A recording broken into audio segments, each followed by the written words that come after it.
بسم الله الرحمن الرحيم. وياكم دكتور محمد سمير من أستاذ في كلية طب حمورابي جامعة بابل، اختصاص في المناعة الطبية وعلاج الأمراض المناعية الذاتية المزمنة.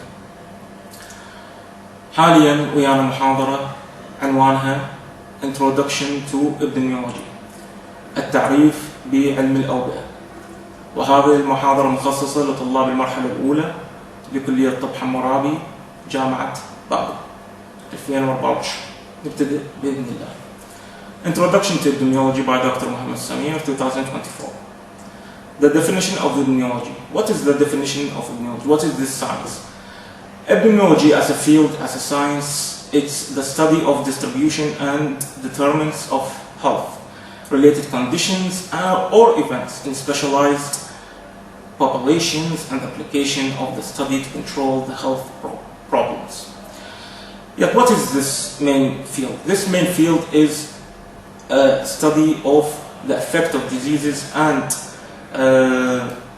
health problems, conditions, and its relations to the circumstantial effects of the society of our own country, in our own cities, in our own towns, villages, etc. This builds on a pyramid, defines what is the most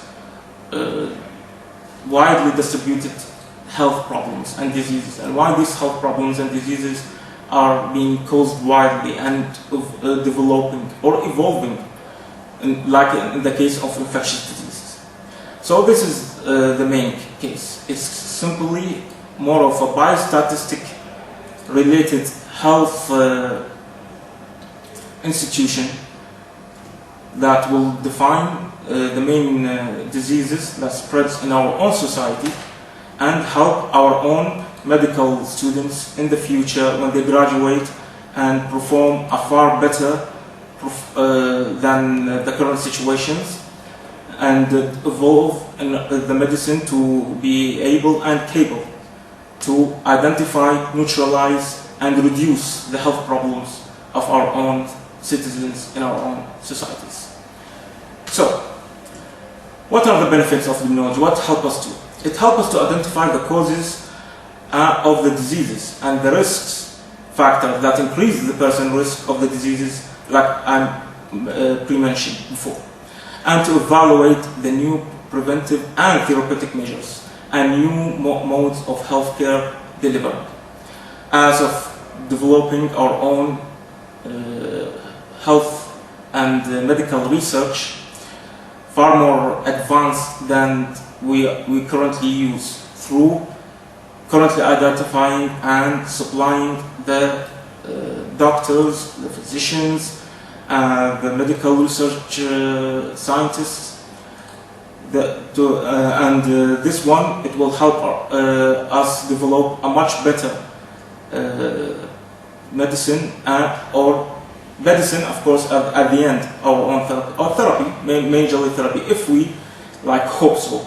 But currently, as we live in our world in 2023, 2024, the medicine, therapy, and drug evolvement, it's rapidly fasting. So this is the first step for our own students to help them evolve on the road that will help us neutralize the problems and keep the health of our own citizens at bay. So what is the health? Health can be hard to identify. It is the luxury of the own person in the society that he lives in. It is the lack of diseases, or it is the capability of the state to provide many aspects, including drugs and medicine, to help cure the diseases. Sometimes it can be parted into two ways. The first one is a positive one, or the willness of the approach of the will of the society, the person, or the state, where the health is viewed as the ability to do something, to help us do something. Do something of what? Like if there is some kind of a disease, some kind of a syndrome, a condition, a health problem related to psychological stress, or perhaps mental stress from hardships in work, in providing housing, Other also like pollution, which is called, of course, the air pollution or the PM particle pollutants. It helps greatly in affecting our own citizens with long chronic periods of syndromes. And this one, it will take a lot of the state to help and neutralize. So one of the benefits of epidemiology, it will help the state in every state in the country to neutralize some environmental problems like pollution, and this one, it will reduce the infection or the development of several syndromes and will keep the health much more better for the society. The second one is a more negative approach, which is the absence of these diseases, and this one is related to the state's action in providing a very healthy and pure environment for its own citizens, and thus it will lead to less stress and less infection and less development of syndrome. So the main dimensions of health are 5: physical, mental, emotional, social, and spiritual one. Outcomes of the lecture entitled Introduction to Health and Disease Model. Now, the main module of our own lecture is called Health and Disease, and this module have an introduction to it, and it's the first basic lecture is the Introduction to Epidemiology, which we are conducting right now. So what are the outcomes? Is to identify the need for a perspective beyond that of dealing of individual patients, which means that we need to look up for the society, for the mob health theory, not an individual person. The importance of focusing at the level of the population, just like I mentioned, as a whole rather than a level of single patient. And to recognize, of course, the need of critical appraisal skills and to be able to explain the relevance of these skills to the practice of modern evidence-based medicine, just like I previously mentioned for the students that are present here, that we need to develop these skills for a better and perhaps hope for a good and better health, not only that, for therapy and medicine, as in our own area, the medicine and drug, it's evolving in a rapid pace and we need to catch it. So, which one of the scientists of the field that coined the field in a modern way?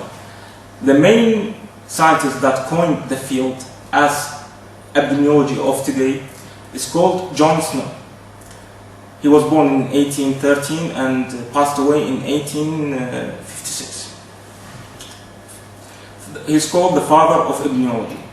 So what he did, this father of epidemiology, he carefully mapped the cholera cases in East London during the cholera epidemic, which was a great epidemic that not only ravaged London or England, but ravaged several other places in the world. This is why it's called epidemic. And what is epidemiology? It's the science that deals with syndromes and diseases that is spread widely on societies. The first aspects of health and epidemiology, it started with the ancient Greek. They had this own perspective of what happens to a disease. Like, for example, blood, they related it with air. What that means? They found out that some diseases, like tuberculosis, which was very later discovered, patients used to cough their own blood out of their mouth. So they thought that it will be a widespread from the blood that coughs from the air. The second one is yellow bile, or called fire. Third one is black bile or earth, like a blight. And the fourth one is belgium, or belgium, the water, which is the transfer of the diseases through liquids. Several epidemics happened was firstly detailed, not in a modern way, but in a good way. Like the one, it happens in Athens in 1413 BC, where in the siege of Sparta, Athens were destroyed by a disease that's widely spread, thought to be measles or tuberculosis.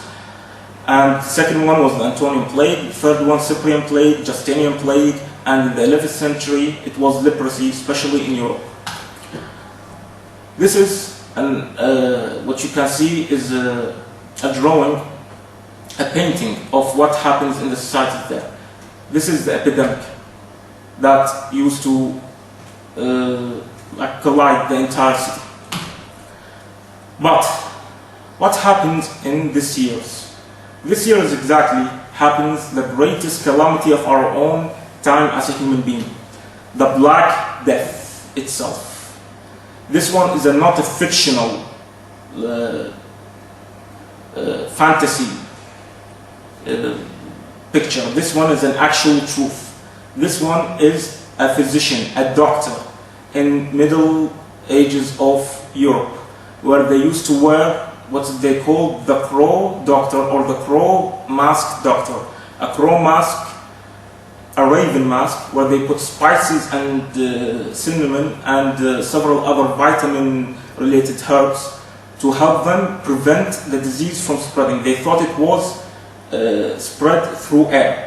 And actually it benefited the doctors because the immune system, the major contributor to strengthening the immune system of combating diseases is simply vitamins and fibers. So the Black Death was the bubonic plague that actually this pandemic occurred in Europe from 1346 until 1353. It spread, of course, worldwide and caused the death in a human scale that is never seen before, as many as 200 million people. 200 million at that time, more than 500 years ago. 200 million died, nearly 50% of Europe and up to 30% of the entire world population died from the bubonic plague. It was caused by a bacteria called Yersinia pestis and spread by fleas. As you can see, we go to the next slide. This is the Great Plague of London. It happened in the 1666. Sorry. It was the first outbreak plague in London in England since the Black Death, and caused more than 100,000 deaths. And it was the first moment in history where the world introduced itself to the first chart of mortality. This chart of mortality is now part of the Epidemiology biostatistics. This one was the first chart in history to be recording such a manner. And this one, of course, after 200 years, it led to the evolution of epidemiology through the father of the epidemiology, the scientist who coined the field itself, and the one, of course, as I previously mentioned, was John Smith. Then we go to one of the most devastating flus in history. And it is, of course, the Spanish flu. It's not related to anything to Spanish. It's actually, the outbreak happened in the United States. It was mistakenly being titled the Spanish flu. It's more actually to be called the American flu. It caused the death of nearly 50 million people, if not more. There was not that specific, but at that time, the epidemiology science, the field of epidemiology was that evolved that we had a very close to accurate states for our own studies, and 50 million as less than bubonic plague. Yet at that time it was greatly effective. Why? Because 500 million were affected, 50 million died, which comes to what? That the immune system of the human body, it evolves, it strengthens itself from the time of the bubonic plague and the cholera up to the Spanish flu. And this concludes our own lecture, ladies and gentlemen. Now, in the next session, we will talk more about the basic steps of the health institutions related to the health ministry and higher educational ministry that will evolve how the medical students and researchers can be helped and can make a great statistical basis for a better future, which better health and better maintenance of that health to help a great society to maintain its own health in our own country. Thank you very much. My regards, and see you in the next session.